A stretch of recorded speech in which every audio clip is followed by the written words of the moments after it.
আপনারা দেখতে পাচ্ছেন যে আমার পাশে একটি বাচ্চা বসে আছে। সেই শিশুটি আসলে তার নাম হচ্ছে আবু সাঈদ। সে হারিয়ে গেছে।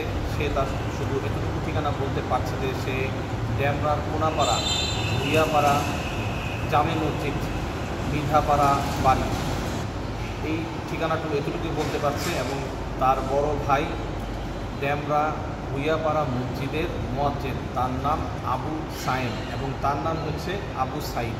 তার বাবা কাতার প্রবাসী, এতটুকু ঠিকানায় বলতে পারছে। আজকে যে কোনো সকালবেলায় ছেলেটি ওখান থেকে মানে যেখানে ঠিকানাটা আমি বললাম সেই কোনাপাড়া থেকে নারায়ণগঞ্জের ফতুল্লার অক্সফিস ওপেন গার্লসের সংলগ্ন বাইতুল সালাম জামে মসজিদে এসে পড়ে। তাকে মাদ্রাসার কোনো এক বড় ভাই এখানে ফেলে রেখে গেছে। তো এতটুকু বলতে পারছে, সে এখন বাড়ি চিনতে পারছে না। তো আমি আবারও ঠিকানা দিয়ে বলছি যে ড্যামরা কোনাপাড়া, ভুইয়াপাড়া, জামে মসজিদ, মিঠাবাড়ি, এই ঠিকানাটা শুধু এতটুকু ছেলেটি বলতে পারছে। তাই আপনারা এই ভিডিওটি ফেসবুকে শেয়ার করে দিয়ে তাকে তার গন্তব্যে পৌঁছার জন্য সহায়তা করুন।